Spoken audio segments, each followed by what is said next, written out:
Is the First Amendment at war with itself? We'll discuss Don Lemon's arrest and more today on The Undercurrent.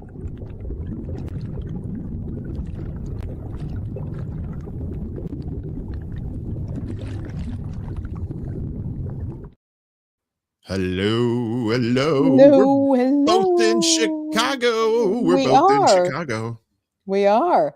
And we got a Yeah. party going down Saturday night, Uncle Warren. That's right. Somebody's birthday. Whose birthday is that? Oh, I don't know. Who's 57 tomorrow? I'm 57. I was 57 yesterday and today. And I'll be 57 tomorrow. But Yeah. only a day older and $1 shorter. So And also our friend Willie Bragg. He'll be 57 come March 5th. That's right. Coming up next month. So yeah, the big 69 babies. Heinz 57 this year. That's what I was saying, yeah. Yeah, it's nice. Let's say hi to everybody here. We got CBC voter in the house. What's up, CBC? Dabs. Hello, Dabs. Got this idiot. I don't know who this guy is. This fucker. Oh. Yeah, he's a joker. Out in space. Holy guacamole, planet Earth. Where do we start? I know, right? Indeed, man. And where do we start? We go start. How about that for the king of Segway? This is fine, dumpster fire. I know, right? That makes, yeah, dumpster fire is the theme of 2026 and 2025 and probably a few other years as well. So yeah, so you're out of the comfy confines of the frozen South. How did you survive the ice storms down there? You know, so grateful that I work out and I work out my core because it's kept me from falling down so many times because they don't know about plowing or shoveling or anything there. And, when you get that, when it happens, it's really hit or miss. Whether anybody's shoveling those sidewalks, then you're just kind of like nosing along. But it was fine. It was fine. And now I'm up here and it feels great. I mean, it's like I just totally readapt when I come to Chicago. Yeah, it's 24 degrees right now. And yeah, I've totally acclimated. Yeah, I know, right? Get out the suntan oil. It's I grew up down south and I couldn't stand cold weather when I lived down there. And then I lived in the north almost 20 years and got acclimated to it again. So now whenever hot humid weather comes, I'm just I just want to be done with it, I got it. Yep. Yeah, it's I mean, well, you get it really bad down south. I mean, up here in Chicago you do get hot sticky summers, but down there it's just like that's jungle heat, especially as you get closer to like the Gulf and you get closer to like Florida. I now I understand why people in Florida are crazy. Is that it's the heat and the humidity that drive them crazy. So well, I have people down there. So the other thing for me is that bright sunlight is a migraine trigger, and up here we've got more air pollution, so the sun doesn't get as bright. Mm-hmm. But down in Arkansas, where you don't have as much air pollution and all that, the sun is super, super bright. So I've got to be very on top of wearing sunglasses and just avoiding too much bright sun because that could trigger a migraine. Yeah, these fortunately these glasses here they turn into sunglasses when I get outside, so it's great. And then I get back inside and it's like, ooh, it's nice and dark in here, but for only like a few minutes and then it goes back. So really, really good. I used to have separate glasses and sunglasses and I was just like, I can't do it. I'm too lazy. It's like the swapping outs and the stuff. So anyway, I'm just complaining. I don't know any better. But I do know we got to get to the news here. We do. We have. There's no news. There's no news, Uncle Warren. No, there's no news. You have to scrape around for it. Yeah, I know, right? Oh well, actually no, it punches you in the face. It sure does.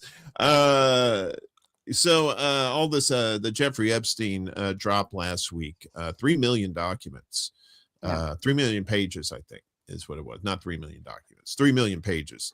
All kinds of juicy stuff in there. But and of course, it's compelled the Clintons, the Clintons, not George Clinton and the P-Funk, these Clintons. So the Clintons agreed to testify in renewed U.S. House Jeffrey Epstein probe. That's probably not a good word to use. Former U.S. President Bill Clinton. What's that? Oops. Probe. Oh, yeah. Okay. Former U.S. President. Yeah. Right. Former U.S. President Bill Clinton and former Secretary of State Hillary Clinton have agreed to testify before the U.S. House Oversight Committee as part of its renewed investigation into disgraced financier Jeffrey Epstein, according to a statement from Clinton spokesperson Angel Urena. They negotiated in good faith. You did not. They told you under oath what they know, but you don't care. But the former president, former Secretary of State will be there, Urena said in a post on the tweeters Monday, adding that the Clintons intend to set a precedent that applies to everyone. Okay. So subpoenas were issued on August 5th to the Clintons last year, along with 8 former U.S. attorneys general and FBI directors, as lawmakers revived the congressional probe into Epstein's network and contacts. The Clintons initially declined to testify, arguing the subpoenas were legally unenforceable. Well, and then here they are. So I guess it somewhat was enforceable. In mid-January, House Oversight Committee Chairman James Comer said the committee intended to pursue criminal contempt charges against the Clintons. Criminal contempt charges will probably get you to the testimonial table for sure. For defying the subpoenas. Later that month, the committee voted to hold both in contempt of Congress. Renewed scrutiny follows a sweeping disclosure of Epstein-related records. On January 30th, that was last Friday, U.S. Deputy Attorney General Todd Blanche announced the release of all remaining materials tied to the Epstein case, the ones that we know of anyway, bringing the total volume of disclosed data to more than 3.5 million files. The documents reference numerous high-profile figures, including U.S. President Donald Trump, billionaire entrepreneur Elon Musk, Microsoft co-founder Bill Gates, and Bill Clinton, among others, from international high-ranking officials to world-renowned celebrities. Epstein was arrested in 2019 on federal charges of sex trafficking and conspiracy, with prosecutors alleging he abused dozens of underage girls between 2002 and 2005. He was denied bail by a Manhattan court and was later found dead, allegedly, in his jail cell while awaiting trial, with disputed claims that he died by suicide. So the U.S. Oversight Committee voted on January 22nd to hold the Clintons in contempt of Congress for failing to comply with subpoenas in the ongoing investigation into Jeffrey Epstein. 34 lawmakers voted in favor of holding Bill Clinton in contempt, while 25 voted to hold Hillary Clinton in contempt. The decision was largely opposed by Democratic members of the committee. House Oversight Committee Chairman James Comer, Republican out of Kentucky, said last week that he will move to hold former United States President Clinton in contempt of Congress after Clinton declined to appear for a closed-door deposition. The deposition was scheduled as part of the committee's investigation into Jeffrey Epstein. So the deposition was linked to a July vote by the committee to subpoena 10 individuals, including both Clintons. So it looks like the Clintons are going to be testifying on all this. Did you manage to get a look at some of those documents that came out on Friday? Yeah, I mean, they're vile. I mean, what I've seen has just been completely vile.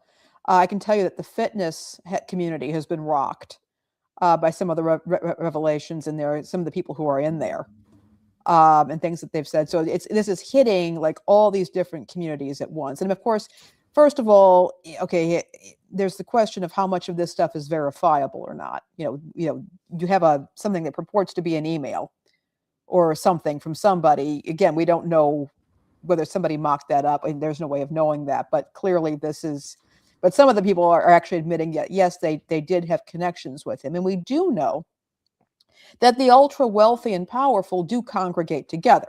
It's not like they're going to their church bingo hall to make friends. they do tend to congregate together. And so some of this could just be, unfortunately, that these people were in connection with each other because they knew people in common, they were doing at common events, that sort of thing. That doesn't justify, however, the fact that many of these folks were continuing to work with him after he was convicted of the original charges, which really, okay, you could say, look, privately we'll support you in what you need to do to, to get your, to seek therapy to never do this again. But we sure as heck are not going to be publicly endorsing you for anything. This is just so messed up. And it's causing the fallout. We're going to get into some later stories in this episode where we're going to see how some of that fallout is going to play out in the way people regard institutions, including governmental institutions. This is very disturbing, and I'm so sickened. Yeah, it's really stirred up a lot of conversations about it as well. Of course, there's been a constant call for the release of these files, and they even had to go so far as to make a law to get these things released. And even then, it was like pulling teeth because a lot of it was redacted, and it went against the spirit of the law in which it was intended to get these things released. Yeah, there's plenty of people named in there, and of course, a lot of these people are like, either they say they either had nothing to do with it or they regretted having anything to do with Epstein. And I'm like, I'm pretty sure you are regretting this at this point. In fact, one of the owners of the New York Giants is implicated in this too. In fact, the NFL is actually looking into it themselves. So they, it's the NFL does not like the stank of controversy around them. No, they it's do bad not. enough. They do not. It's bad enough with the athletes that are convicted of spousal abuse and stuff like that. But this is just I'm not. It's yeah. So they'll be looking into that. I'm sure a lot of other. I like the fact that it's putting some sunshine on this, and people are finally. Well, some people are finally starting to come out of their cults and protecting these people. It's like, no, they can't possibly be doing this and stuff. And, you see in there what they're actually quoted as saying, but yeah, you're right, to the legitimacy of some of these things. I don't know if we'll ever know the real story, to be honest. I don't think we will, but it'll be one of those. Yeah. A lot of institutional trust has been destroyed.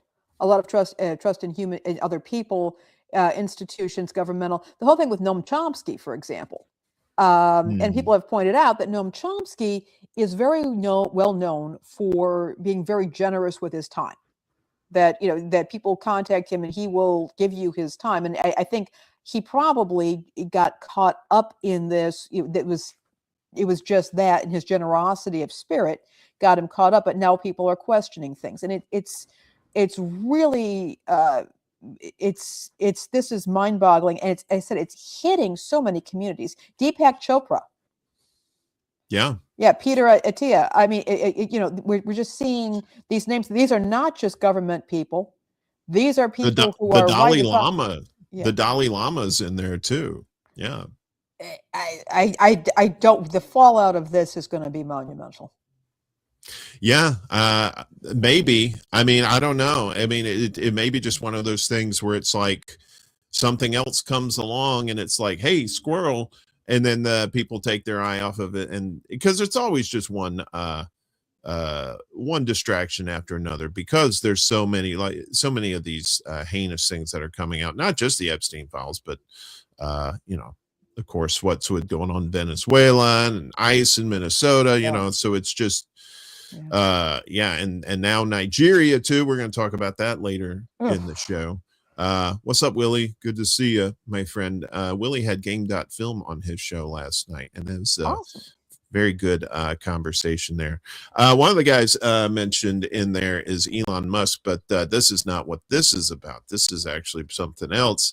As French headquarters of Elon Musk's X raided by Paris cybercrime unit. What is this? Prosecutors have raided the French headquarters of Elon Musk's social media platform X, the artist formerly known as the Tweeters, and summoned the tech billionaire and the company's former chief executive for questioning as part of an investigation into alleged cybercrime. So a search is underway by the cybercrime unit of the Paris prosecutor's office, the National Police Cyber Unit, and Europol. The Paris prosecutor's office said in a post, ironically on Twitter, adding that it would no longer be published on the network. It said in a statement that Musk and Linda Yaccarino have been summoned for voluntary questioning in April in their capacity as de facto and de jure managers, a little French in there, of the X platform at the time of the event. Yaccarino resigned as chief executive of X in July last year. The French prosecutor's announcement comes amid a hardening of European attitudes to social media firms. A senior source in the Greek government told Reuters on Tuesday the country was very close to announcing a social media ban for children under 15. In Spain, where the government is preparing a series of measures, including a social media ban for under 16s, the Prime Minister Pedro Sanchez promised to protect children from the digital Wild West and hold tech companies responsible for hateful and harmful content. Sanchez said on Tuesday that urgent action was needed because social media was a failed state where laws are ignored and crimes are tolerated. Can't really argue with that. He also took Musk to task for using X to amplify disinformation over his administration's decision last week to regularize 500,000 undocumented workers and asylum seekers, pointing out that Musk himself was a migrant. The comments appeared to infuriate Musk, who used a post on X later on Tuesday to call Sanchez a traitor to the people of Spain. The Paris raid is part of an investigation launched in January last year into which the suspected abuse of algorithms and fraudulent data extractions, which the prosecutor's office said it had widened to cover complaints about X's artificial intelligence tool, Grok. Yes, you've probably heard some of the heinous things Grok was accused of doing. It said the alleged offenses it was investigating now included complicity in the possession and organized distribution of child abuse images, violation of image rights through sexualized deepfakes, and denial of crimes against humanity. Other possible charges include fraudulent data extraction from and falsified operation of an automated data processing system by an organized group and operation of an illegal online platform by an organized group, the statement said. French authorities launched the investigation after the center-right MP Eric Botherol filed a complaint alleging that biased algorithms on the platform were likely to have distorted its data processing system and affected the kind of content it recommended. Botherol complained of a reduced diversity of voices in Musk's personal interventions in X's management since he bought it in 2022. Another complaint said the changes had led to a surge in nauseating political content. Prosecutors said last year they were expanding the investigation to include the behavior of Grok, which allegedly engaged in Holocaust denial, advancing false claims commonly made by people who deny Nazi Germany murdered 6 million Jews. The chatbot has since caused outrage by allowing users to strip clothed people, including children, in photos through AI image generation and editing. The EU has launched an investigation into its production and dissemination of sexualized deepfakes of women and minors. Yes, so definitely, and it's not just Grok too that's been accused of this kind of stuff too. It's why you need to regulate AI, if not get rid of it altogether. But that I don't think it's going to go away. So you might as well regulate it, right? Maybe, I don't know. I would think that would work. I would hope. I would like to think so. But then again, is the genie out of the bottle? Mm-hmm. Right. I mean, being able to do this with images like that is just. Oh, it's been going on for a while using Photoshop and stuff, but this has taken everything to a new level. Right. And there was also before AI too, there was I think there was a program called Deepfake that because I saw some videos on YouTube of various characters' faces being replaced with other people's faces, and it looked it was pretty getting very, realistic. very close, and I could see, if since I knew what I was looking for, I could kind of sort of spot. But if it had been something that just got dumped into a feed for me, not necessarily, I would not have necessarily been able to pick it out. Right. Yeah.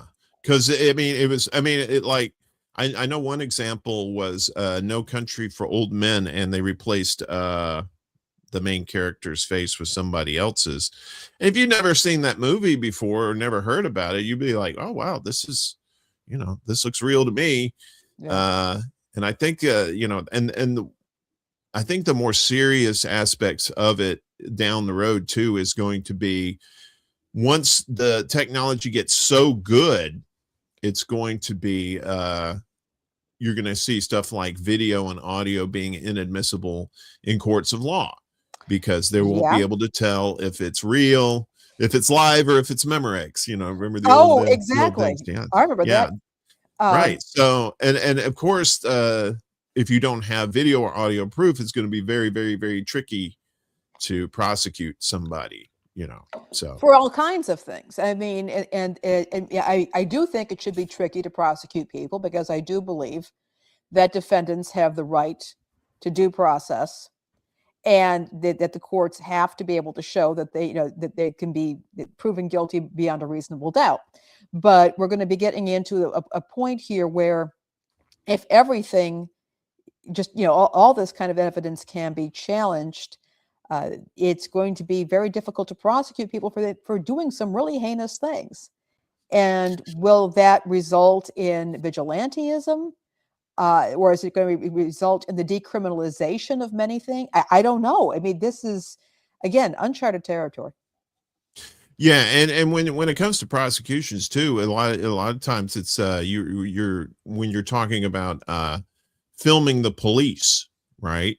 Because and then once they could say, yeah, well, that's doctored, or not. Because right now, I think there are programs and technologies where you can determine if something is a fake or not. Obviously, the voices are not right. You can kind of tell there's a little bit of a tinge to the voice. It kind of makes it sound like it doesn't sound natural, especially like the way the person or whoever the AI is speaking.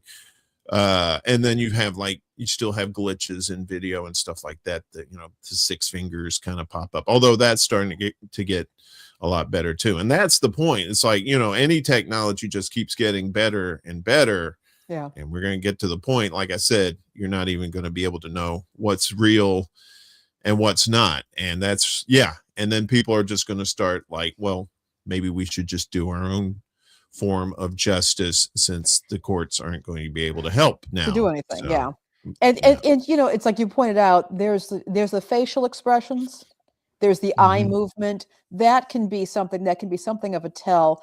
Also, sometimes you get into some really preposterous scenarios. It's not, if there are these videos that are not of a person speaking to a camera. I saw it was a deep fake of Obama several years ago. It was a deep fake of Obama speaking, and that was a bit unnerving. But you're seeing now these videos that are set up for people doing bad things in public, or being very gauche or something. And right now, social media platforms are trying to catch that and say, hey, this is AI. But when you've got people where things are further back, you don't know these people. These are just, scenarios where you've got multiple things going on there in a diner or in a public space. That can be a lot more difficult to spot. Yeah, definitely. And yeah, like I said, once the technology gets to the point, it may make video and audio inadmissible in any court hearings, because they won't be able to tell the difference. So speaking of crazy things around the world, what we were talking about earlier, turns out Nigeria is probably next to be brought democracy to, right? Is that what they say? They were bringing democracy when they're really bringing troops. U.S. says it deployed a small military team to Nigeria to strengthen the fight against jihadists. So Trump has alleged there's a genocide of Christians in Nigeria, a claim rejected by the Nigerian government and many independent experts who say the country's security crises claim the lives of both Christians and Muslims, often without distinction. Right. So the cherry picking in order to and I'll explain my theory about this here in a second. Let's just read this real quick. So a top U.S. general said yesterday the U.S. had deployed a small military team to Nigeria, where Trump's administration has alternately pressured and aided the government as it fights jihadist violence. Speaking after the U.S. launched strikes targeting militants in Nigeria on December 25th, General Dagvin Anderson, head of the U.S. Africa Command, or AFRICOM, said the two countries had decided to increase collaboration. We agreed that we needed to work together on the way forward in the region, Anderson told a virtual news conference. That has led to increased collaboration between our nations to include a small U.S. team that brings some unique capabilities from the U.S. in order to augment what Nigeria has been doing for several years. The general did not give details on the team's activities. Trump has alleged there is a genocide of Christians in Nigeria, a claim rejected by the Nigerian government and many independent experts. As we said, they claim the lives of both Christians and Muslims have been taken without distinction. Nigeria, Africa's most populous country, is broadly split between a Christian majority south and a Muslim majority north. AFRICOM told AFP last month the U.S. military would increase equipment deliveries and intelligence sharing with Nigeria as part of the efforts to fight IS, the Islamic State group. Jihadists. U.S. strikes in December hit IS targets in Sokoto State in northwestern Nigeria. AFRICOM said U.S. military support would be concentrated in that region and the Northeast, hit by nearly 2 decades of unrest blamed on Islamist group Boko Haram and a splinter movement, Islamic State West Africa Province, or ISWAP. Yeah.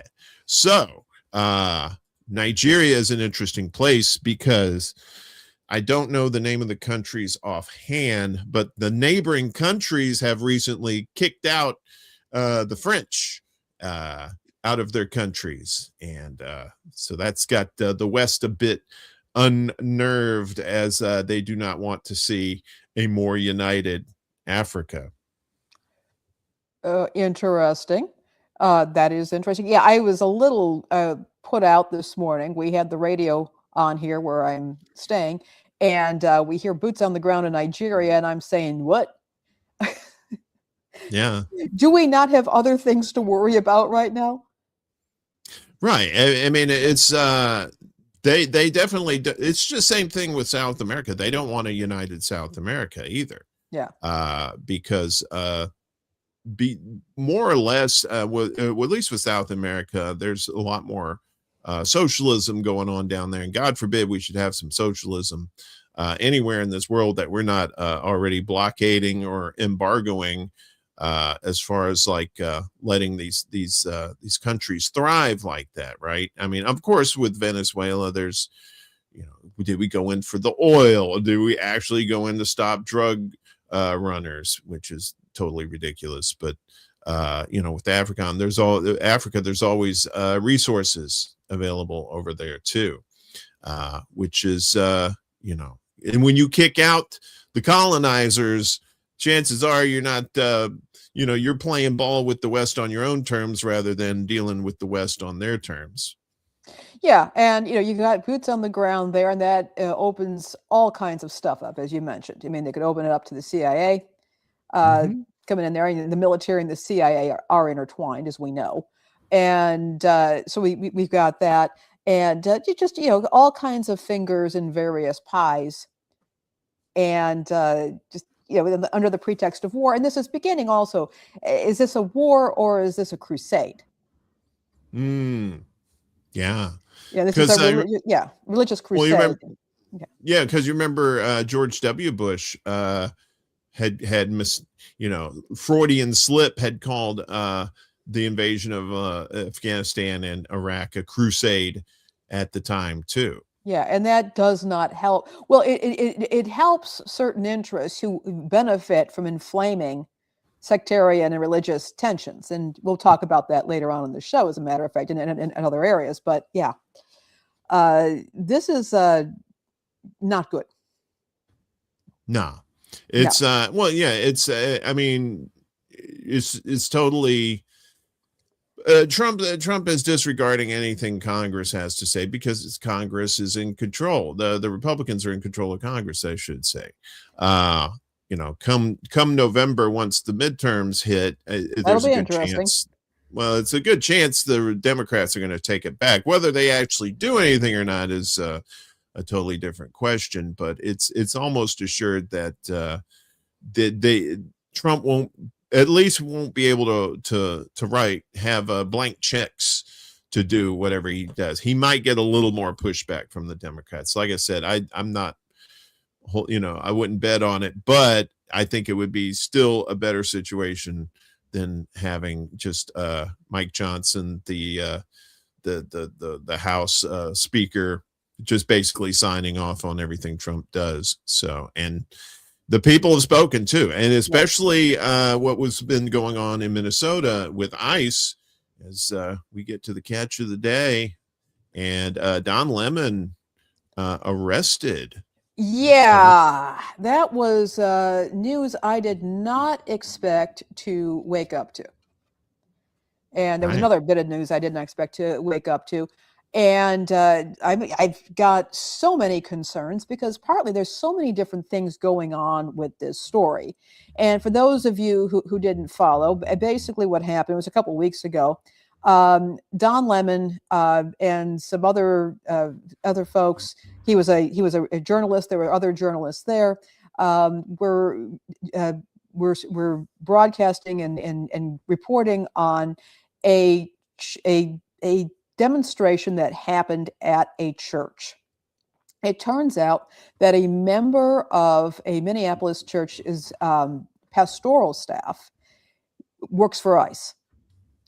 And a group of protesters did not just protest, they did not protest outside the church. They went into the church, actively disrupted the service to call out this pastor, this minister who works for ICE, and to call out the congregation for tolerating this. And this obviously angered some people for a number of reasons, although that's the whole point of doing a protest. And eventually, Don Lemon and another journalist were arrested by Pam, and under the orders of Pam Bondi, because they violated what is known as the FACE Act, which was a federal act that protects abortion clinics from being stormed by protesters, which was for a while a very typical and common thing happening. Now, there was also in that act a federal prohibition against disrupting religious services. And so they're able to, the feds are coming in and they're trying to charge the protesters along with Don Lemon and the other journalist with violating the FACE Act. Now, Don Lemon and the other journalists are saying, hey, we were just reporting on this. And the comeback on that is that some people are arguing that they were involved with planning the protest, and that they had crossed the line from being journalists into actually co-protesters, and then claiming, well, we're journalists, so you can't prosecute us. So there's a lot I can talk about here. I think there's several things that are going on. First of all, some people have asked whether this was whether this was justified. I'm going to argue that this kind of a protest was not necessarily justified, but I would call it justifiable, and I'm going to explain why. Protests often involve civil disobedience, and this is done because they want to make people uncomfortable. They want to make people upset. They want to agitate. They want to question the status quo. They're saying something is going on here that should not be tolerated. And so we are going to do so. We're going to cross a line to get people to react and respond, because this has been tolerated for way too long. And I will argue that there are moments where crossing certain lines, conventions, and laws are appropriate given the circumstance. And we know what was going on, and it's still going on in Minneapolis at the time. And so I can understand why the protesters did what they did. They did not protest outside the church. They went in and disrupted the service. I will say this could have gotten very bad. This could have gone very, very bad. There were women and children and families in there. There were children who were frightened. There was a video clip of a man who was comforting, his child. The children were very upset. Somebody could have been carrying a gun. Mm-hmm. And then in a close quarters like that, where people are yelling and people are getting in each other's faces and they're frightened, and you've got frightened children, somebody could have pulled a gun, and that would have been horrific. Somebody might have had pepper spray in their purse. Mm-hmm.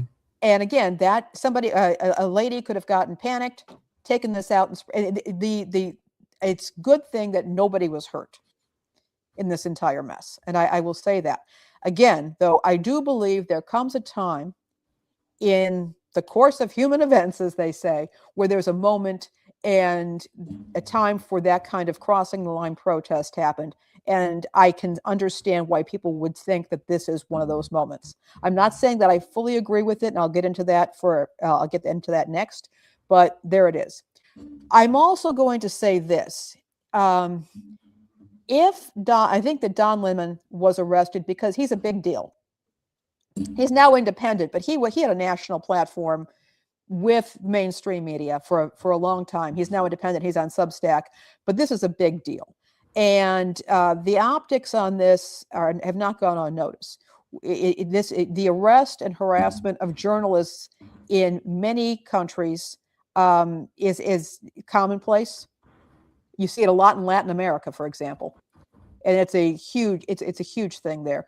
And I think that this is a form of signaling that was meant to have a chilling effect on people. So I think that I am deeply concerned about that, and the way this looks, the optics. I think there's a message being sent here by the federal government. That said, if it is shown that Don Lemon was part of planning the protest, that's a problem.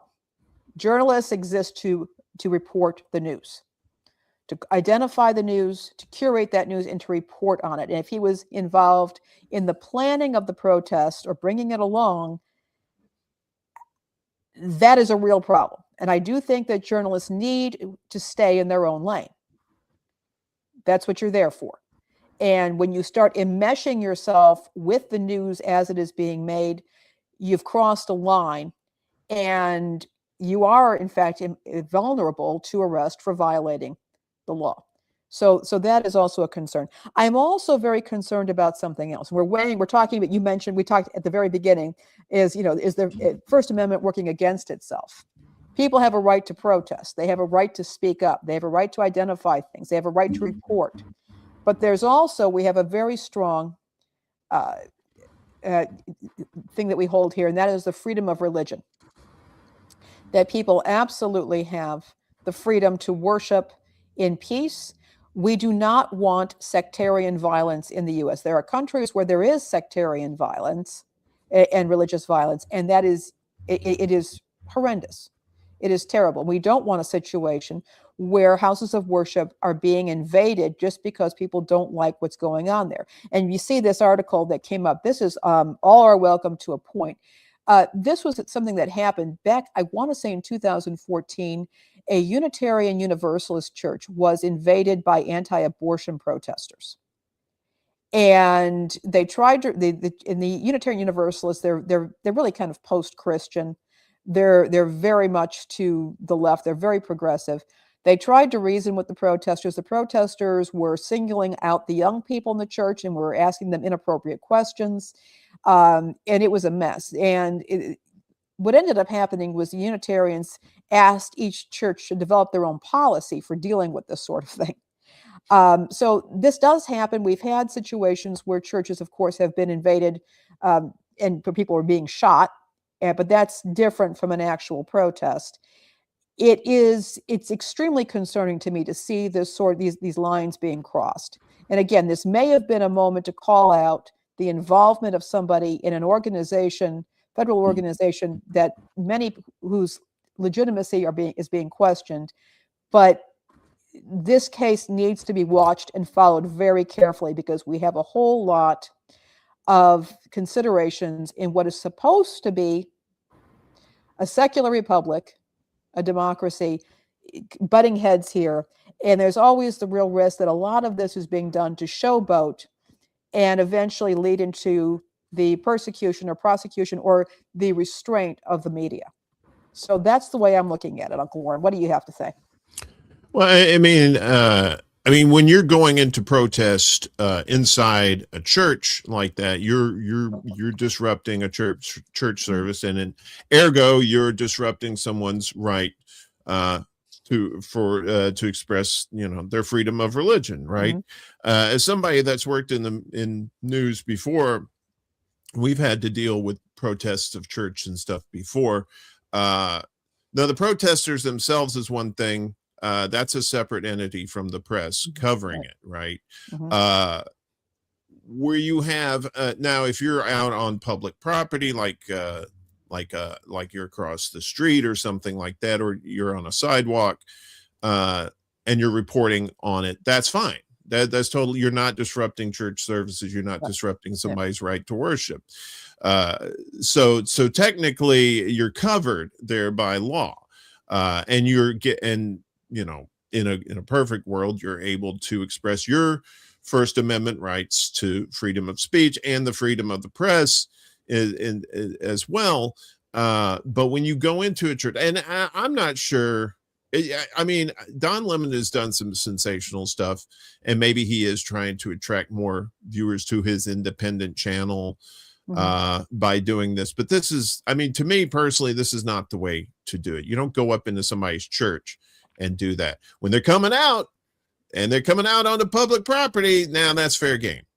And I feel like that probably would have been more appropriate, and probably wouldn't have risked any legal ramifications. Although with the way the police operate these days, you could just be saying hi to somebody on the street and get arrested for no apparent reason. But that's another issue altogether. But yeah, I just don't like the fact that, I mean, unless there was something criminal going on in the church, which there wasn't, at least as far as anything that was reported, you should do that outside, because the law is going to come after you for that, and especially Republican lawmakers and Republicans in charge who are, of course, they're hypocrites, but they're the biggest defenders of the freedom of religion, unless it's a certain religion that begins with I and ends with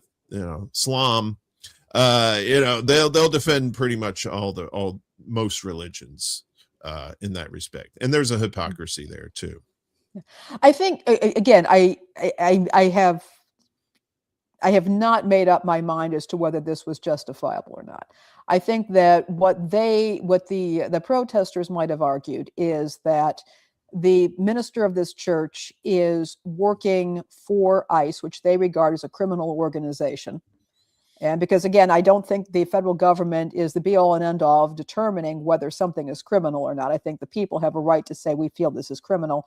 And this church is harboring and, in fact, endorsing for ministry this person who is a member of this organization. Again, I'm not saying that that's necessarily what I believe. I'm looking at it from how they might be seeing this.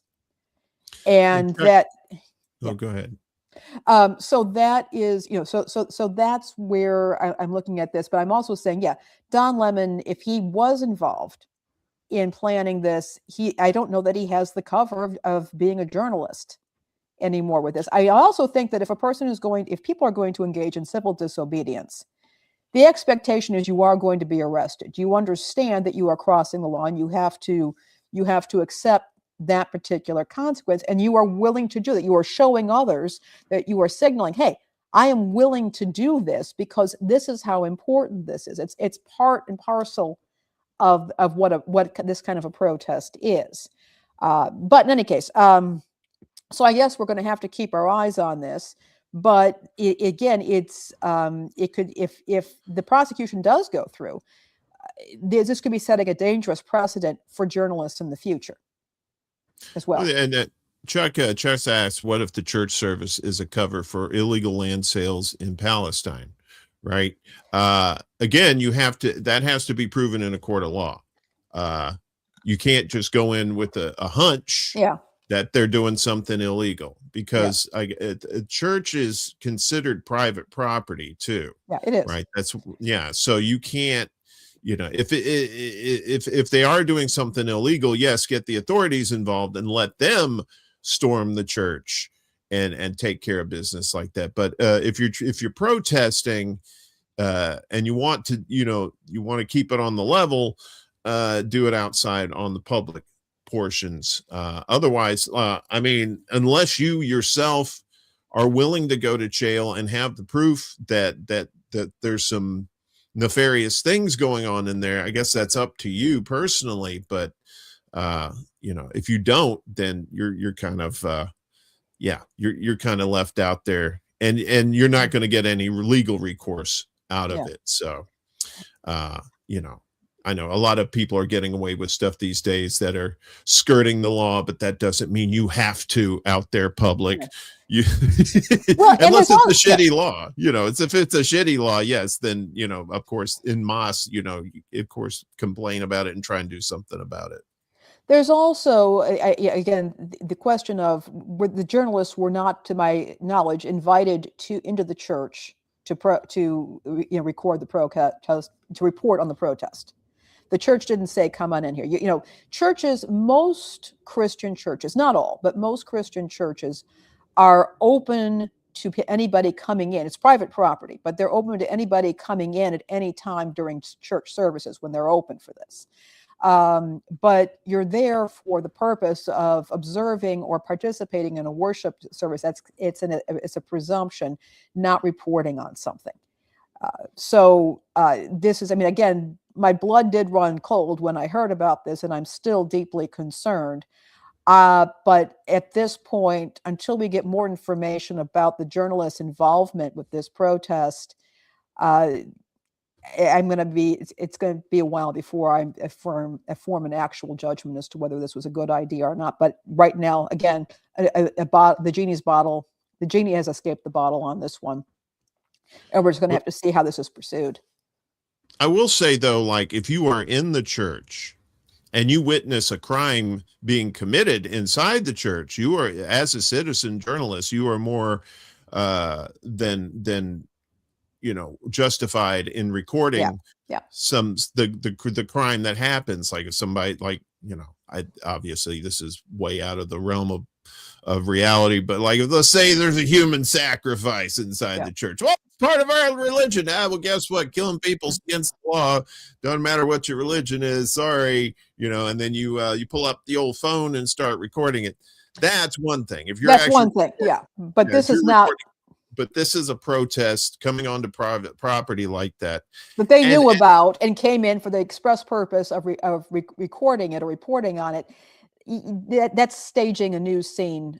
It's not like one of us walking down the street, even if we were all in there wearing our press passes, seeing something and then starting to report. That's not what happened here. So, but again, if there is a precedent for this set in this case, that could make things harder for journalists as well. It's a case to follow. Yeah, because they can go into to mosques and do the same thing to people of different religions too. So it's not just one religion here in this country. We have a few. Speaking of ICE, as we get to our recurring stories, our recurring tide, Talking about these immigrant detention sites, right? You know, you have Yeah. what what is it, the alligator Alcatraz down in Florida, Ugh. and the like. So Trump's $45 billion expansion of immigrant detention sites faces pushback from communities, that's good.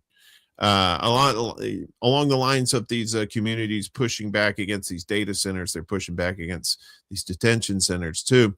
With tensions high over federal immigration enforcement, some state and local officials are pushing back against attempts by Trump's administration to house thousands of detained immigrants in their communities in converted warehouses, privately run facilities, and county jails.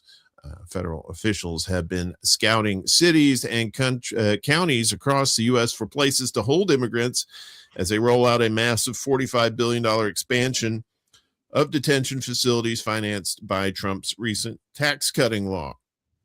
The fatal shootings of Renee Good and Alex Preddy during immigration enforcement actions in Minnesota have amplified an already intense spotlight on U.S. Immigration and Customs Enforcement, also known as ICE, increasing scrutiny of its plans for new detention sites. A proposed ICE facility just north of Richmond, Virginia, drew hundreds of people last week to a tense public hearing of the Hanover County Board of Supervisors. You want what's happening in Minnesota to go down in our own backyard, build that detention center here, and that's exactly what will happen, said one resident there. As a prospective ICE detention site became public, elected officials in Kansas City, Missouri, scrambled to pass an ordinance aimed at blocking it. And mayors in Oklahoma City and Salt Lake City, after raising concerns about building permits, announced last week that property owners won't be selling or leasing their facilities for immigration detention. Meanwhile, legislatures in several Democratic-led states pressed forward with bills aimed at blocking or disrupting ICE facilities. A New Mexico measure targets local government agreements to detain immigrants for ICE. A novel California proposal seeks to nudge companies running ICE facilities out of the state by imposing a 50% tax on their proceeds. So more than 70,000 immigrants were being detained by ICE as of late last year, up from 40,000 when Trump took office, according to federal data. So in a little over a year, the number of detention facilities used by ICE nearly doubled to 212 sites spread across 47 states and territories. Most of that growth came through existing contracts with the U.S. Marshal Service or deals to use empty beds at county jails. Trump's administration now is taking steps to open more large-scale facilities. Last month, ICE paid $102 million for a warehouse in Washington County, Maryland, $84 million for one in Berks County, Pennsylvania, and more than $70 million for one in Surprise, Arizona. No, Surprise is the name of the city. It's not an actual surprise, but none of this is an actual surprise, actually. It also solicited public comment on a proposed warehouse purchase in a floodplain in Chester, New York. Federal immigration officials have toured large warehouses elsewhere without releasing many details about the efforts. State and local governments can decline to lease detention space to ICE, but they generally cannot prohibit businesses and private landowners from using their property for federal immigration detention centers, according to Danielle Jeffries, an associate law professor at the University of Nebraska who focuses on immigration and civil litigation. After ICE officials recently toured a warehouse in Orlando, Florida as a prospective site, local officials looked into ways to regulate or prevent it, but City Attorney Mayanne Downs advised them in a letter that ICE is immune from any local regulation that interferes in any way with its federal mandate. And I think that's the big problem right there. Mm-hmm. And a lot of these communities are like, hey, these feds are coming into our communities. You know, we saw that here in Chicago, and ICE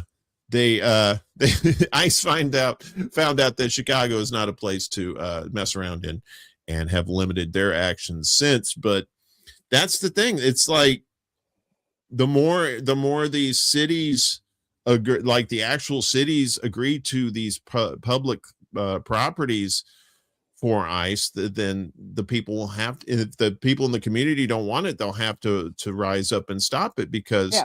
like the article says, if it's private property, that's one thing, there's not really much you can do about it. But if it's public property, hell yeah.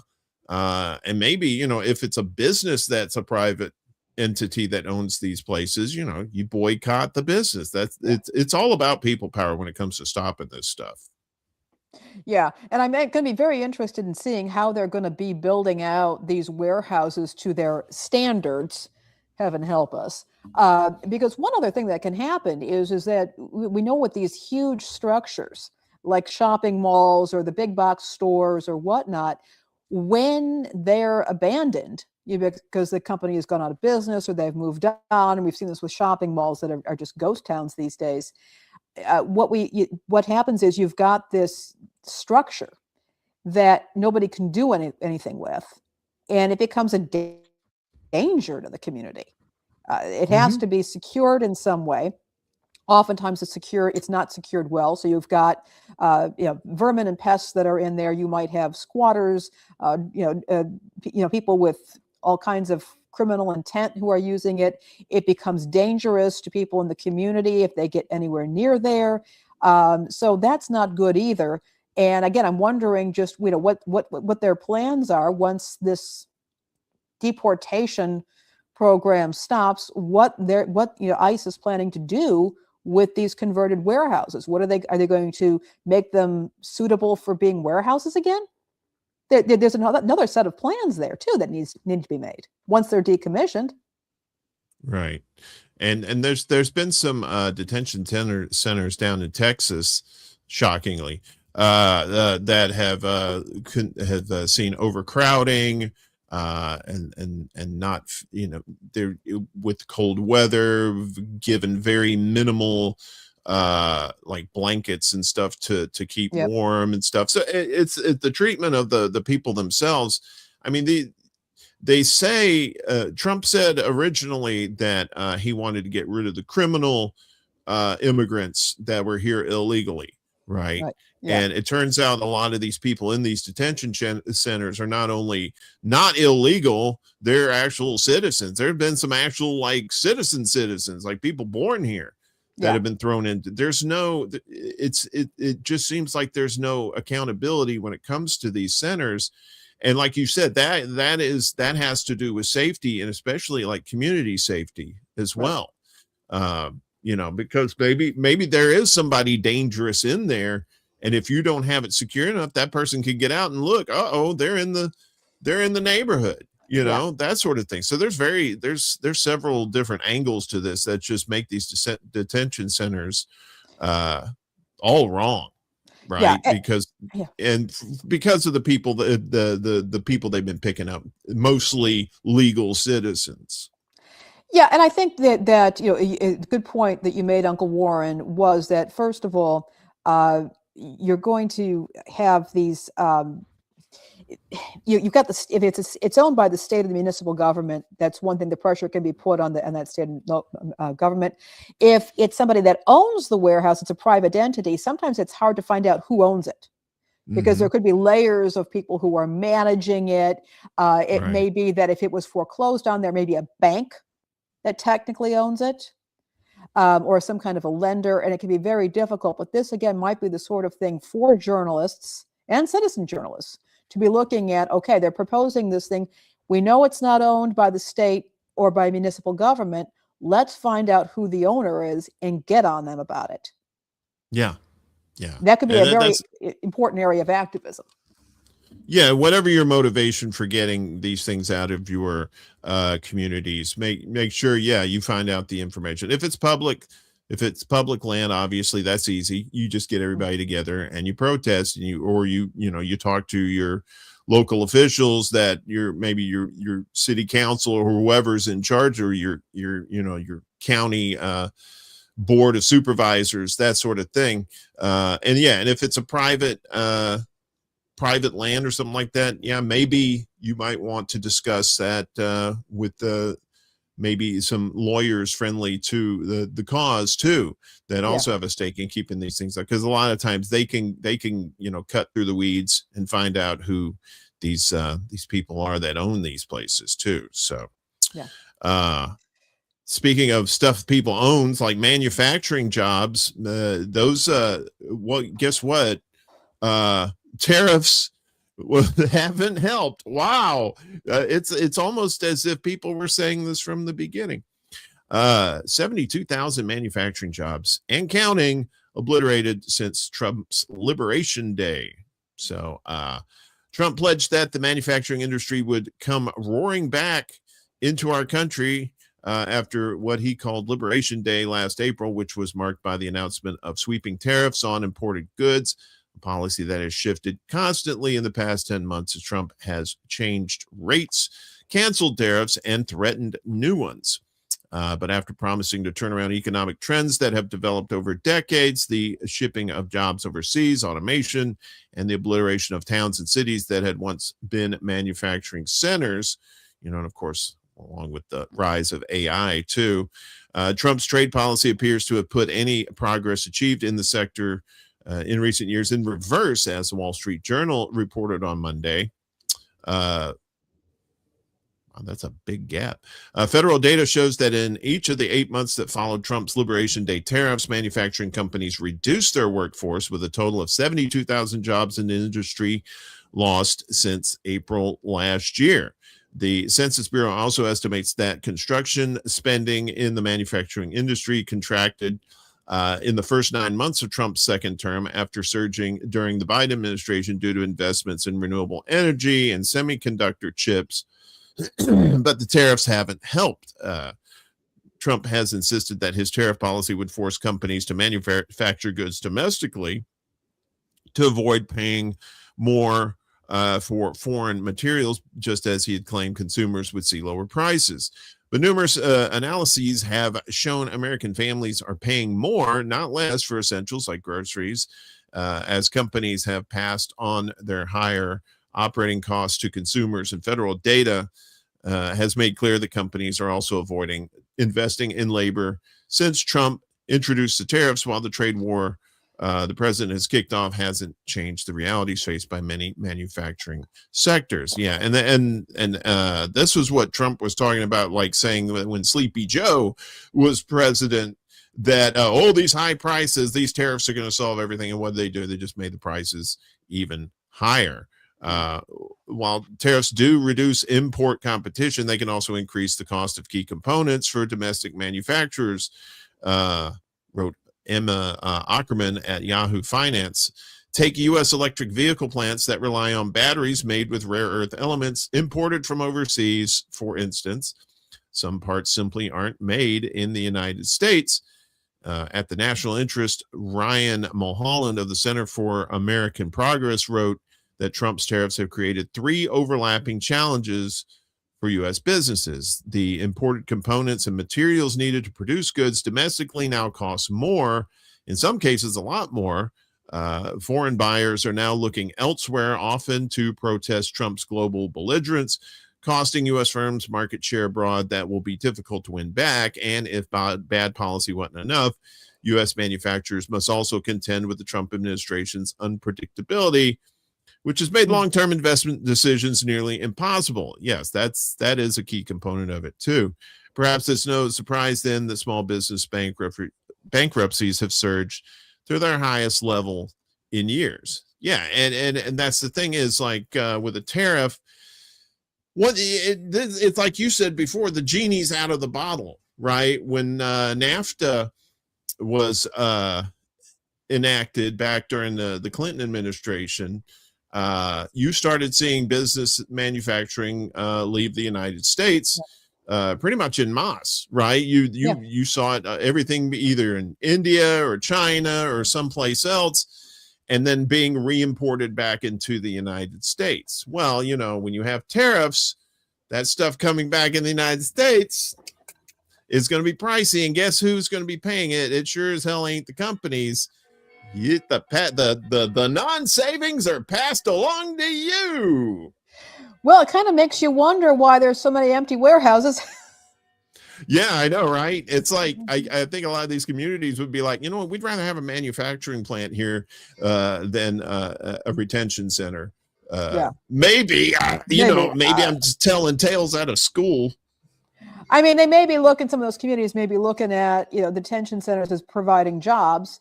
But, do people really want those kinds of jobs? But yeah. Yeah. Well, especially if they're not going to pay well, right? They can, because we still have manufacturing jobs here, but a lot of times they like we don't used pay to. well. Yeah, and yeah, exactly. And there's because only they've so laid many off of them. so many, yeah, and they've laid off so many people too, not just recently, within the last few decades too, because they've been pushing everything to get made overseas, and now it's coming back to bite them in the ass. Indeed, Uncle Warren.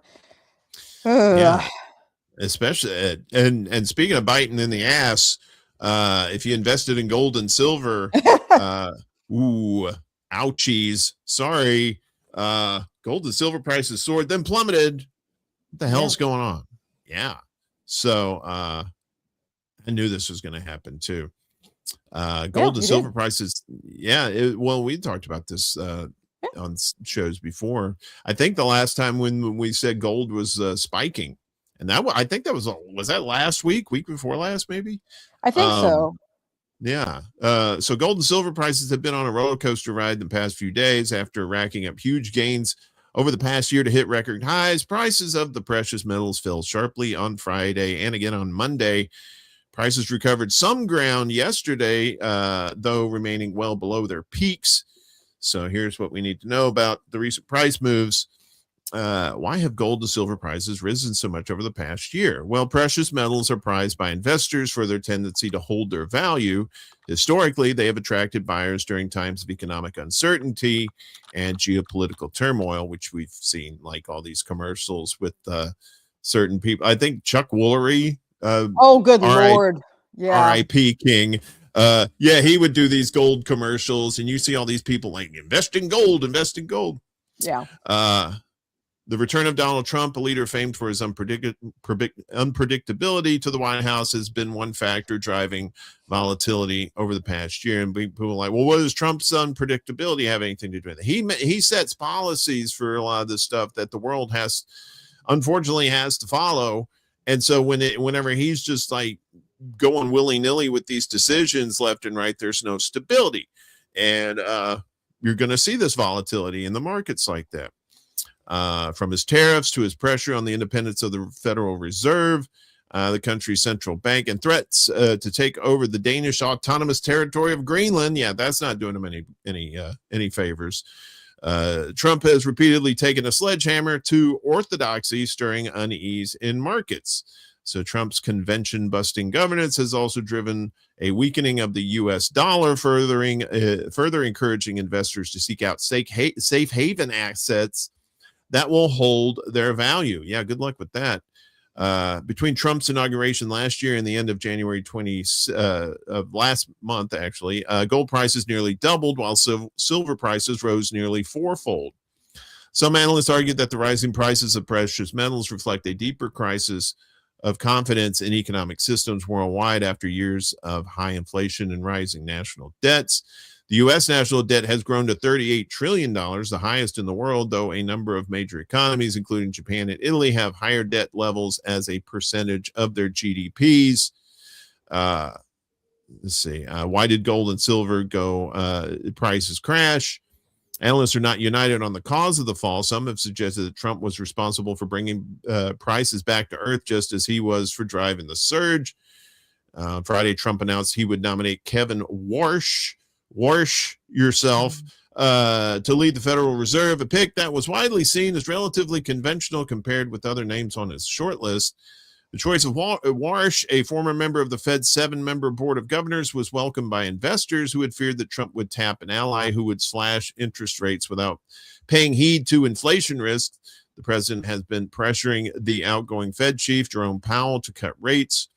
Trump on Friday also expressed hopes that he would reach a deal with Iran following weeks of threats of military action against the Middle Eastern country.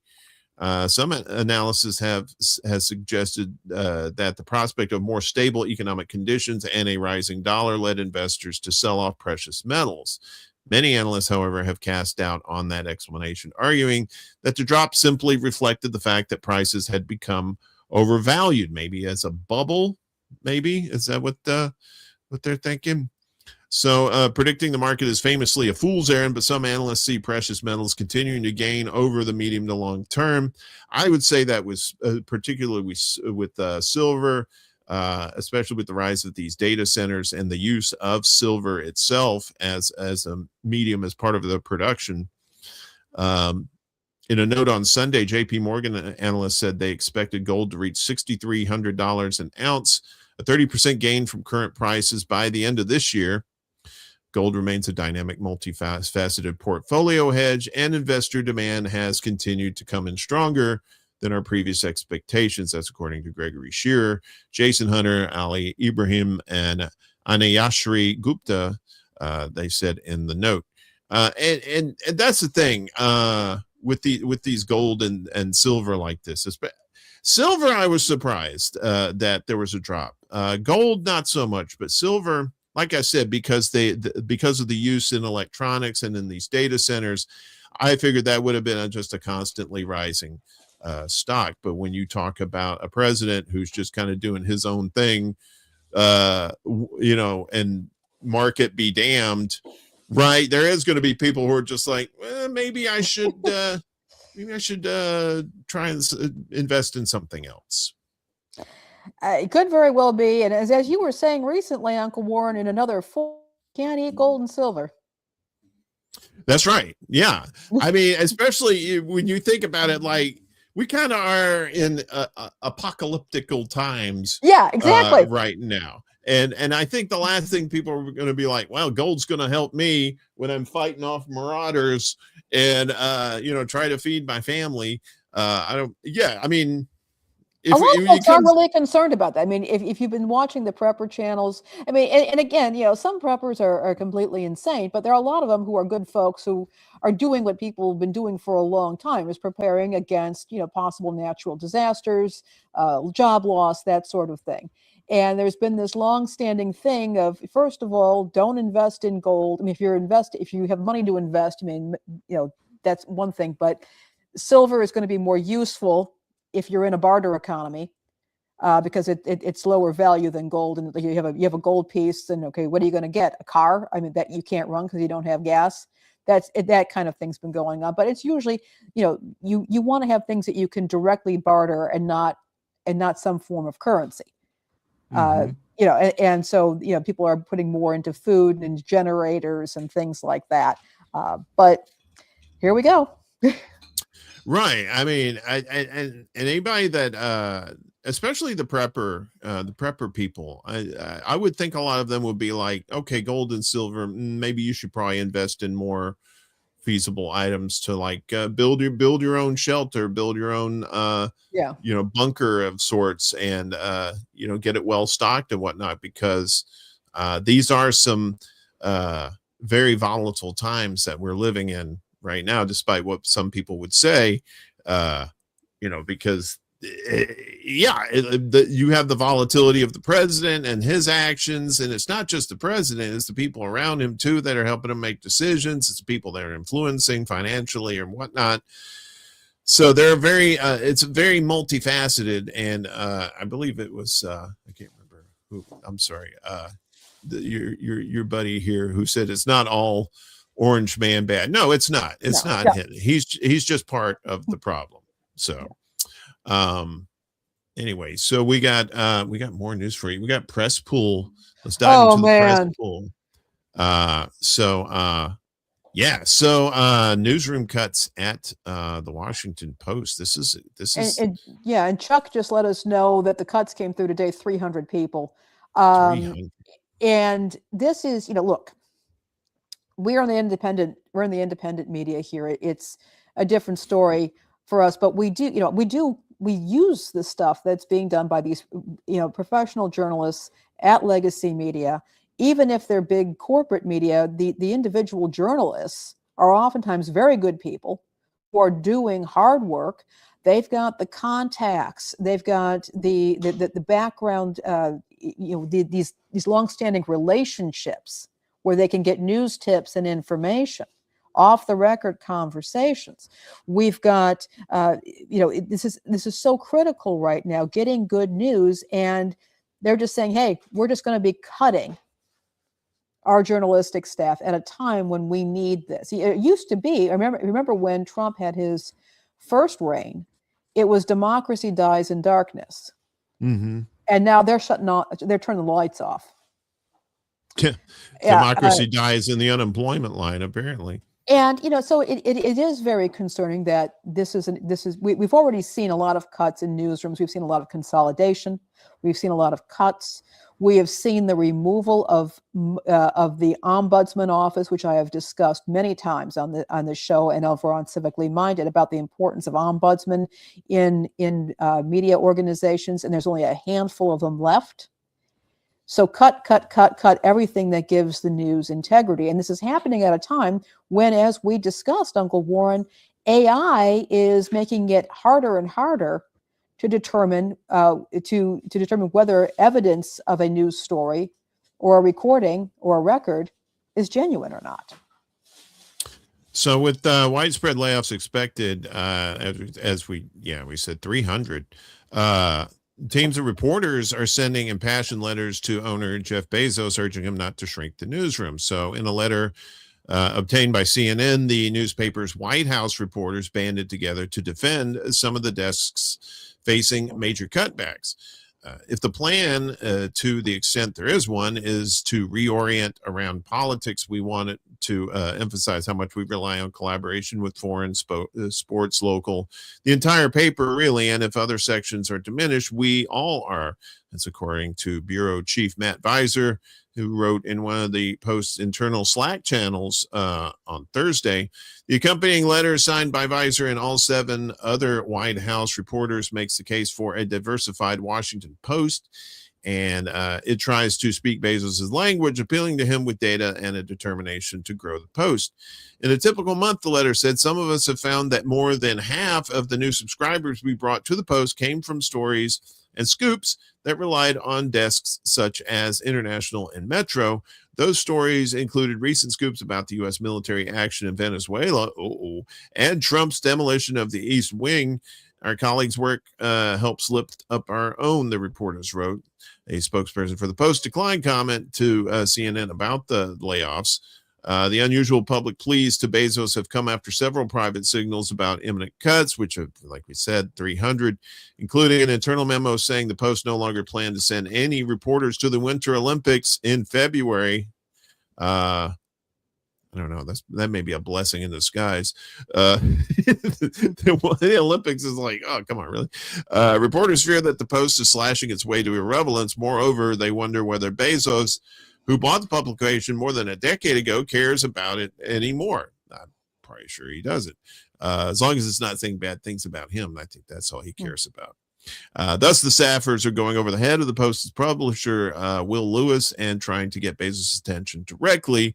International correspondents anticipating reductions to their ranks wrote to Bezos last week and had said robust, powerful foreign coverage is essential to the Washington Post brand and its future success in whatever form the paper takes moving forward. There was a second letter from more than 24 D.C. area beat reporters, emphasized the importance of local coverage.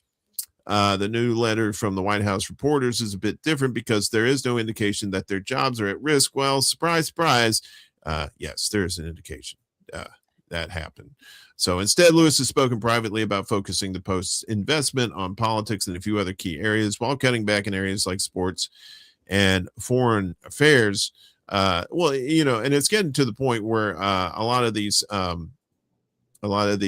papers now are just going paperless and they're going straight to digital online. We saw this in New York with papers like what's the one? I can't remember right now, but it was more of a left-leaning type paper, right? So cuts, and then you got AI involved too. And what is there really going to be news anymore from the Post, or at least any legitimate? I mean, it's already been taking a hit from critics over the past. So especially like, when the democracy dies in darkness kind of Like, really, are you really going that route? What's that about? Well, are we going to have news anymore? Yeah. I doubt it. Are we going to have news? And Chuck is just reporting now. It's 1/3 of all positions at Washington Post, not just the journalists. I mean, this is yeah. I think there's going to we're getting to a point where we're going to have to discuss what is news. Right. Well, I mean, the mainstream media for several years has taken a hit in credibility, and a lot more people are starting to eat. One disturbing trend, though, I'm starting to see is yes, people are starting to go to more independent sources of journalism, which I think is great. But they're also listening to pundits and thinking pundits are journalists, and pundits are not journalists. Those are opinion pieces, and that's been the divide. There is what is journalism and what is opinion, and often the two are mixed depending on whose agenda we're talking about too. Because there's a lot of independent media out there, but not necessarily independent journalists. Well, and I think also that to that point with the independent thing, for example, at some point these independent, they have to charge per piece of content or news, like Substack. I mean, Substack is great, but a lot of these folks, you have to pay $5 a month, $6 a month, whatever, or $50 a year to get that information from the journalist. How many can you afford? You used to be able to get a newspaper, or if you're watching a news channel or listening to the radio, you could hear from multiple journalists either for free or for one flat price. So this model has changed. I mean, I would love to be able to support more journalists, but right now I think I have paid subscriptions to The Economist, the Wall Street Journal, and the New York Times, and then I also subscribe to Chris Hedges, who I genuinely like, and I think does some fantastic interviews. But how much can one really afford? And again, this brings back to my call for a reinvigoration of broadcast media in local communities, which does not require, requires some back-end investment in the transmitter and the studio and whatnot, but does not require the consumer or the listener or the viewer to have to shell out bucks constantly. But they will have more access through a receiver, either in the form of a television set or a radio. And I'm hoping that there's going to be some investment in that segment. We'll see what happens. Yeah, and you're also seeing more competition. The mainstream media is seeing more competition from independent journalists who have way less overhead than these papers do, right? Paying exorbitant amounts of money to journalists at the Washington Post, whereas somebody is just reporting from their bedroom or something like yours truly, doing that kind of thing and focusing more. Not saying I'm a journalist, but I'm saying there's journalists who do that, and they have more opportunity to focus on the journalism themselves, and then if they have a good following, then they'll get the payment that they need to be able to continue to do that independent journalism, whether it's like Patreon or whatever sort of individual finance apps and stuff that are out there for that. So and that's why you're starting to see like your Don Lemons and your Tucker Carlsons and not for financial reasons, but they've seen the writing on the wall that nobody trusts mainstream media. Now, whether you agree with them or not, that's another issue, but a lot of these big names in the news are starting to go independent, for mostly for optics. But in Don Lemon's case, I think it was a necessity, because wasn't he fired from CNN? I think he was, right? I think so. I think so. But again, there does remain the issue of accessibility to reporting, and that does concern me when the people who are doing the reporting and who have divested or have separated from legacy major news organizations, you have to pay to pay to read or access that reporting, where that was not the case previously. And again, Right. that's why I still want to bolster local broadcasting, because of the efficiency to which it provides access to reporting to the public. Well, this is a pretty disturbing story. I just found this yes, a this couple is of days. Yeah, so Savannah Guthrie's mother, so Savannah Guthrie, host of the Today Show, her mother's remains missing, according to investigators, and no suspect identified. This is such a bizarre story.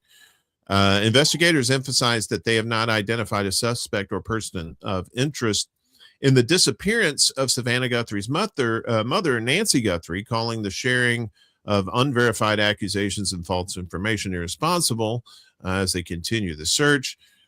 Pima County Sheriff Chris Nanos released a statement on Facebook regarding unfounded allegations surrounding the case. Let's see. Law enforcement officials believe the 84-year-old mother of the Today co-anchor was taken from her home against her will in a possible kidnapping or abduction before her family reported her missing from her Arizona residence the following day. Nancy Guthrie was last seen on the night of January 31st at her home outside Tucson and was reported missing at noon on February 1st by her family, according to police. We believe she was taken out of the home against her will, and that's how this investigation is moving, Nano said on NBC News on February 2nd. In a press conference on Tuesday, Nano shared the update that DNA samples taken from Guthrie's home have not resulted in anything indicating the suspect. He also noted that police have processed the evidence found there. The scene is done, he said. We're done with the residents.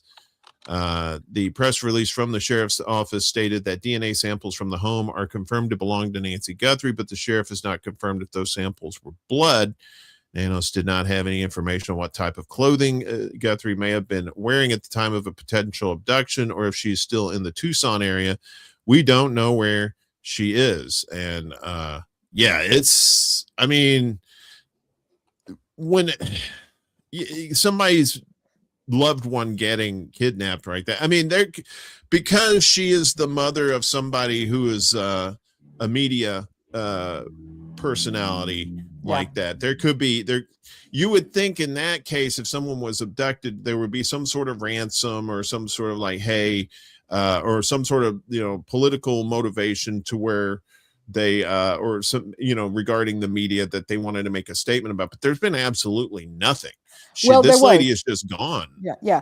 TMZ reported that they got a hold of a ransom email that demanded a Bitcoin payment. But again, there's no way of knowing. Right.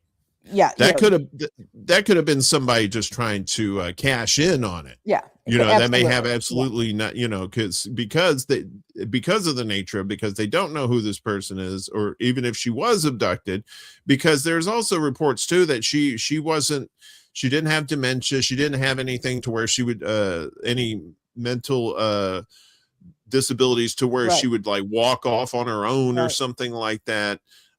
So that's why they're treating this as a possible kidnapping, but it's just so sad. I mean, it's just sad when anybody has their loved one goes missing like that for any reason, and you have no idea what's happened to them. Well, the reports that I heard was that, she's not in any way cognitively impaired, but she was physically impaired. She has medication she needs to take. Right. It's very serious. But the other thing is that she really couldn't walk much on her own. So that disqualified that. But so that's a real concern. The other thing that really concerns me is, of course, we're living under the specter of, say, for example, Don Lemon being arrested, and people are looking at this and saying, is this another message to journalists in this country? This is another high-profile journalist. And is this a message to high-profile journalists? And some people are tying this potentially to the Epstein situation, that because she had done some reporting in that era. And it's hard to say. And that's the problem. This could be something totally unrelated. Totally. Yeah. This could be some idiot contractor or handyman or somebody who cooked up a cockeyed scheme and, that did not go the way they planned. And that could have been the case. She could have surprised somebody. Somebody broke into the place. She could have surprised them. And again, the person was a complete idiot and decided to take her or force her out or something like that. Who knows? We don't know. But with the current environment in which we're operating, now people are questioning whether this is tied to either Epstein or the Lemon case, or whether this is something that is being targeted by, is she being targeted by the federal government as another warning to journalists? Who knows? Well, and it's very sad that we have to labor under that, because in the end, this is horrific. Yeah. Nobody should be kidnapped, period. Nobody should be kidnapped. And that also includes 84-year-old women who are in their own homes. Yeah. Well, I hope it's resolved. I hope they find her, and I hope she's okay, obviously. But I will keep an eye on this too, to I see can't what imagine happens. the terror that being experienced. Well, you're talking about idiots and clowns. We have to get to the clownfish school here. We do. And this is this one's a fun one. I watched this. This is good stuff. Apparently a guy gets hit with $12,000 in charges after out of network lab work. You want to set this up? I found this on Facebook. This poor guy, had to have some medical procedures done and received a notice from his insurance company of what he would be estimated to have to pay. Because the lab work, well, he'll explain this, turned out that the lab work was done, even though his doctor and his facility was in network, the lab was not. And he got socked, is potentially getting socked with a bill. Now, some commentators have pointed out that the estimation of benefits he's receiving is not technically a bill. This could be addressed or later on, but it should never have happened to begin with. And this is kind of the joke that our medical system is, and the joke that insurance companies are. Yeah, not funny jokes either. Let's see what he has to say. Well, I'm not going to fucking believe this. Just yesterday, I made a video saying that we should have had Medicare for all in this country 80 goddamn years ago. And the only reason we don't is because every single one of our health insurers are greedy, blood-sucking fucking parasites. Well, just this morning, I woke up to an email from my health insurer, Anthem Blue Cross Blue Shield. In that email was an explanation of benefits saying that I owe $12,000 for some lab work I had done back in September. Now, it's true, in September, I had a doctor's appointment. And when I made that appointment, I was very careful to choose a doctor that was in network at a place that was in network. During that appointment, they said, hey, do you want to do some lab work? I said, yes. I thought it was fucking part of it. No one explained that it was going to cost me $12,000 to get this lab work done. And the lab that they used to do that lab work was apparently not in network. And now I owe $12,000. All right. For 12 grand, I could fly to Paris, get the lab work done, spend 3 months in Paris doing whatever it is Parisians do, eating baguettes and sign non-committally, I guess, and then come back to the United States. This entire country fucking sucks. Everything about it is a goddamn con designed to take money out of your wallet and put it into the wallets of people who are vastly more wealthy than you could ever goddamn imagine. Well, I'm not going to fucking. Yeah. Yeah. Bingo. This happened to me several years ago. I went to a clinic to get I can't remember what it was for. And anyway, they said that I should get I should get like an EKG too. And I asked him, I said, is this going to be covered under my insurance? He said, oh yeah, it's fine. And turns out I was slapped with a $1,000 bill just for the EKG, and I was like, what? So I ended up fighting it and saying, hey, look, they said this was covered under insurance, and it was, eventually it was taken care of, but I can understand where this guy is coming from. And this is why people have been, clamoring for Medicare for all, but too many people are so worried about their friends in the insurance industry. Oh, they'll lose their jobs. Good. Lose your fucking job. Lose your fucking industry. We don't need these. We could cut out the middle people and save tons and tons and tons of money. It's been proven before.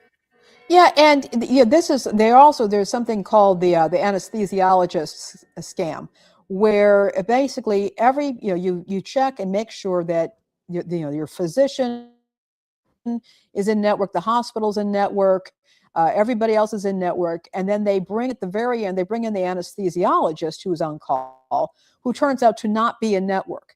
And it's not like a patient who is on the operating table, possibly has already received some sedation, is in a position to question the anesthesiologist. No. And they get socked with the bill. It's just a ridiculous system. And you think about this, the doctor's offices, they have to hire people to be insurance specialists. If they don't have that, it's very difficult for the doctor to be able to say that the doctors are not trained to verify insurance eligibility. That's not what they're set up for. And you think about how much money is going into checking insurance and then fighting insurance, and not into getting people the health care that they need to live. This could be eliminated. This could be dealt with, but instead we've got this Byzantine system that that persecutes sick people and keeps healers from healing. Yeah, I mean, and even if some things are in network too, even if you're playing playing by the rules, a lot of times these insurance companies can deny you coverage for reasons, right? Yeah. For whatever arbitrary reasons they come up with, and the main meme of this too is that people talking about the $10,000 emergency room trips, right? Getting an ambulance, people now a lot of times people are taking Ubers and stuff to go to the hospital because they don't want to pay the 10 grand for a freaking ride to the hospital. It's insane. It's 2 blocks. It's 2 blocks, and it's insane. It's like, this is another thing where if the people don't rise up, this stuff's never going to change, right? Stop. If you want this to stop getting insurance, right? But then they'll be like, well, what if something happens to me? What if I need to go to the doctor or something? That's the rub. That's how they keep you, especially with the healthcare insurance, not healthcare. How insurance is tied to a lot of your employers too. That's another way they keep you wrangled, or keep you on the dangle, I should say, by insurance companies too. So, when Bernie Sanders was talking about Medicare for all, of course, that people were like, yeah, hell yeah, let's do that. And it's not the time for that yet. It's not the time for that. They've been saying that for decades now. So probably since I think what FDR had talked. No, not FDR. LBJ, I think they maybe during the LBJ administration, they had tried to get Medicare for all too, and we ain't doing that. More clown stuff for you if you like, if you're a fan of the Boy Scouts or not. The Pentagon threatens to pull military support from Boy Scouts unless they restore core values, right? So this is some Pete Hegseth bullshit, all right? Let's I'll just preface this by that. So the Department of Defense is putting Scouting America, the organization formerly known as the Boy Scouts, on notice and warning them to comply with Trump's anti-diversity, equity, and inclusion anti-DEI executive order or risk losing funding.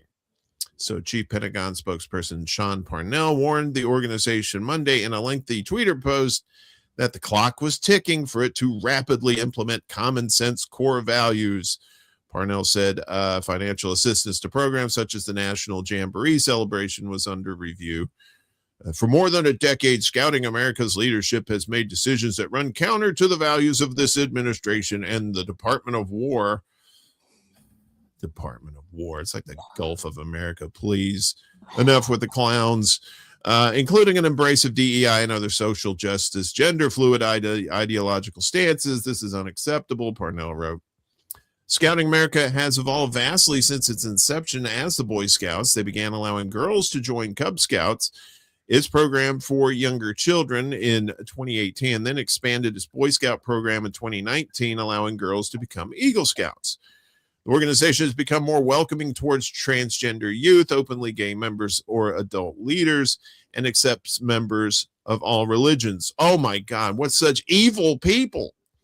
But since reclaiming the White House, Trump has pressured higher education institutions, public organizations, and private businesses to conform to traditional beliefs on gender identity, to rescind policies on affirmative action, cease certain education programs, and more. Defense Secretary Pete Hegseth has similarly cracked down on DEI and other progressive initiatives in the military. Last year, the administration banned transgender service members, re-implemented certain physical fitness requirements, and new grooming standards. In November, reports emerged that the Defense Department had drafted internal memos to Congress announcing plans to cut funding and support to Scouting America due to its attack on boy-friendly spaces. Well, it's not the Boy Scouts anymore. It's Scouting America. So there's no attack on boys.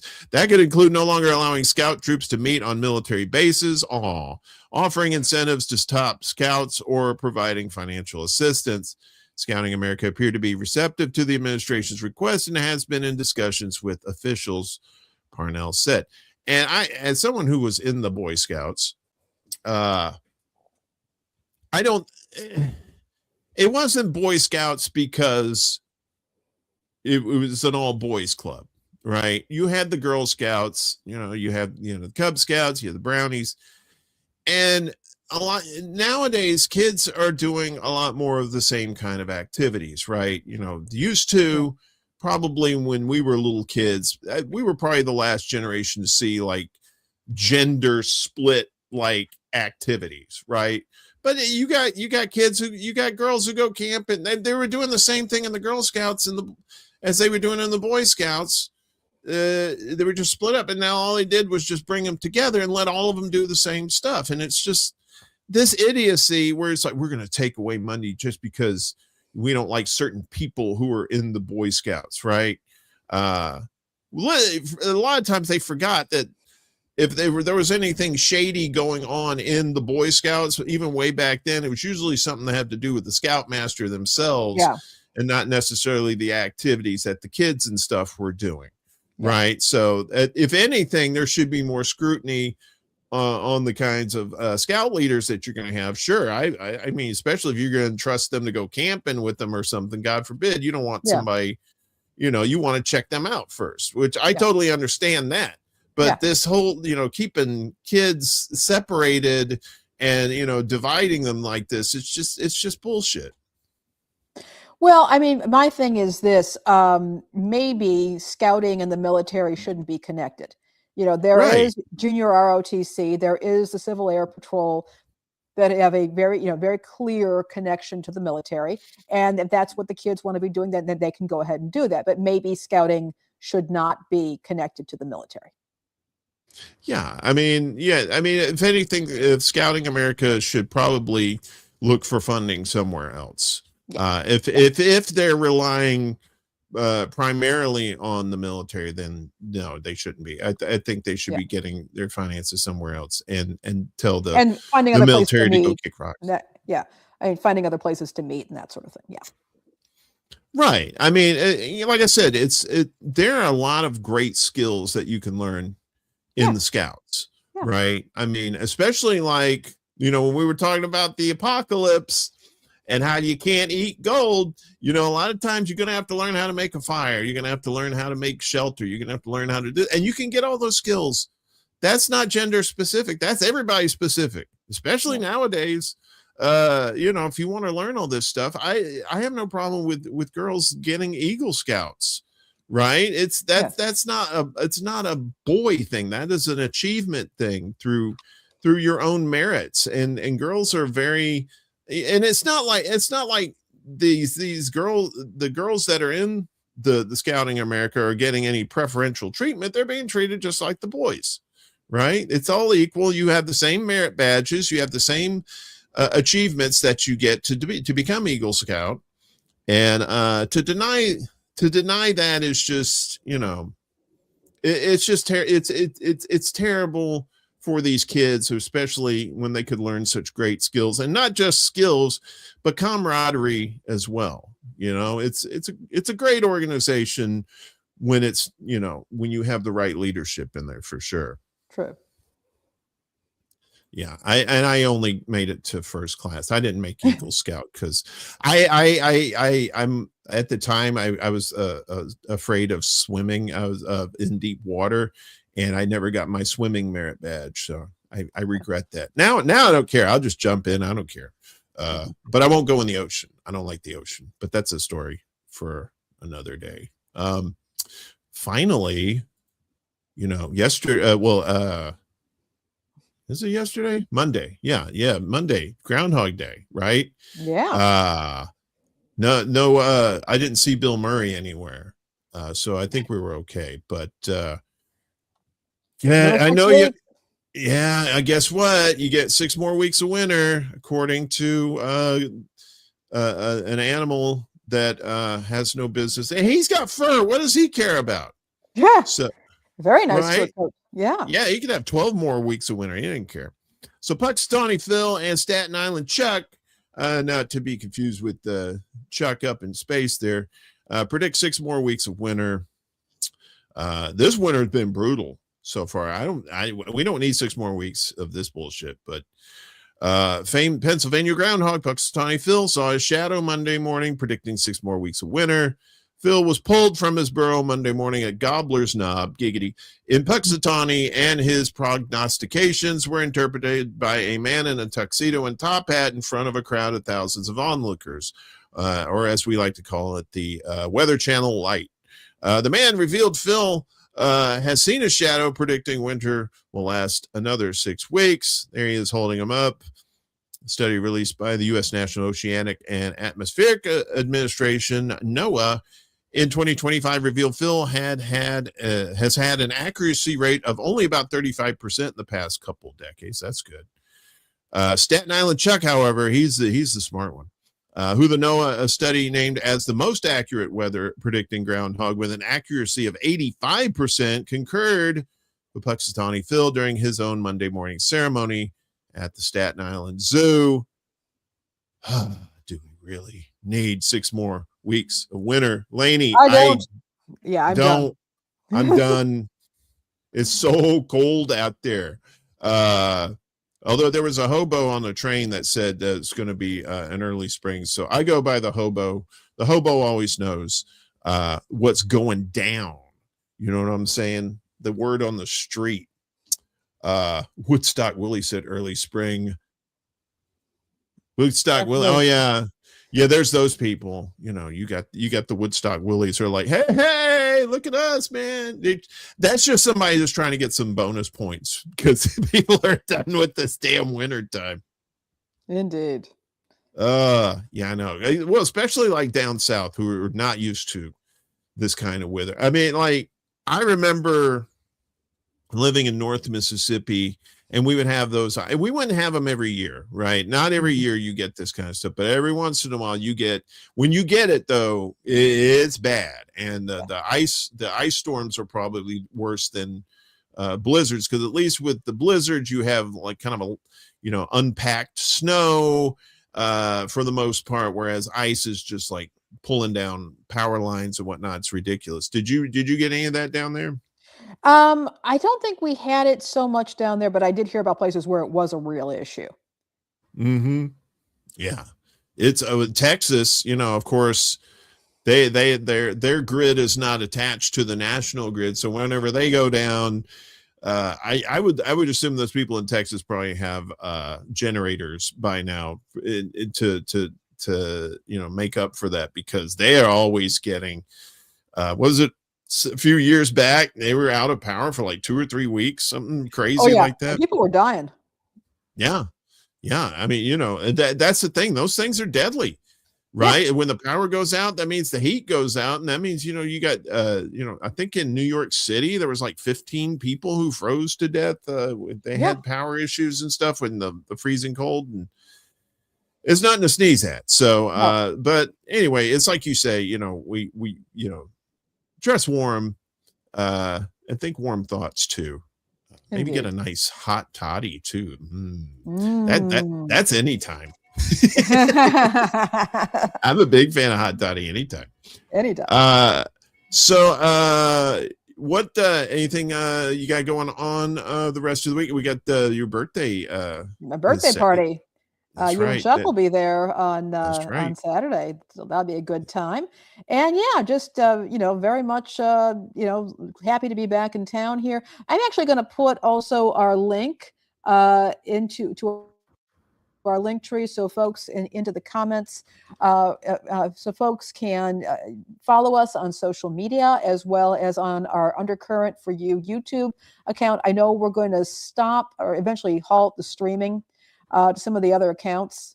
Well, we have yeah. We're not streaming to my Extra Bulla channel on YouTube now because we want to put emphasis on our Undercurrent YouTube channel. So please, if you can, share that out to all our people. I've been putting posts, community posts on my Extra Bulla channel to let people know about that too. But we're still on Facebook. And we also have our Rumble channel too, the Undercurrent Rumble channel. So currently 8 subscribers on Rumble. I'm very surprised. Very conservative. We're getting some good views too, but yeah, they do. There you get a lot of, and no, I haven't seen any like really bad comments or anything on there on the Rumble side. I've seen some on YouTube, but it is what it is. You're going to get that kind of stuff, but and of course your Instagram, we're on there as well. So we still have plenty of places for you to watch the show. Please support our channel on YouTube as well. We're up to 58 subscribers on there now too. So TikTok, ticking up there. We're getting there, Lainey. We are, and we thank you all so much for that. Yeah, we appreciate you a whole bunch. Me personally, I'm going to be back on Friday morning with a morning extra, kind of a little slimmed down version of that. Less bloat, more coat. I don't know. I can't think of anything that rhymes. And then and the secret show is moving to Friday evenings at 11 p.m. Eastern, 8 p.m. Pacific time. Saturday nights are fine, but they're all right for fighting, according to Elton John. But I think it's better to do them a little earlier on Friday nights, and I'm not getting any younger, so that's not Uncle Warren. That's staying up. That extra hour is going to help a lot. To the hour earlier, I should say. I was talking to somebody. I said, "Come to my party on Saturday," and he said, "Well, I got to be up early Sunday for work." And I said, "Look, the party starts at 6. We're just too old to be starting late. So come on by." Exactly, and 6 is kind of pushing it too. I got my stories. No, I'm kidding. You kind of have to adjust things as you get older. Sometimes you can't stay up that late. I do. I'm like, by the time 11 o'clock rolls around, like this time 11 o'clock, I got the cartoon Z's over my head. I'm no good for anybody. 10 o'clock I can make that work out on a Saturday, on a Friday night. So anyway, that's programming notes for me. And I guess that's it. As far as this show, we'll see you next week here on this YouTube channel, plus on Facebook and Rumble and on Instagram. Any final thoughts before we get out of here? Thank you all so much for your support. I know these are crazy times. I'm hoping that Uncle Warren and I are able to give you some good information, news you can use, and let you know you're not alone in all this. Right. We're trying to do our bit for King and Country here, for independent media. We, whether you agree with what we're saying or not, we appreciate you watching, and just keep watching. We always have interesting stories on here for everybody. So we got interesting guests coming up in March too. So yes, indeed. We enjoy having our guests on too. We'll get more on. So We'll be getting more guests on as well. I'm going to be working on that. So thank you all for your patience. right on, right on. All right, gang. We will see you here next week. Peace out, home slices. Smell you later.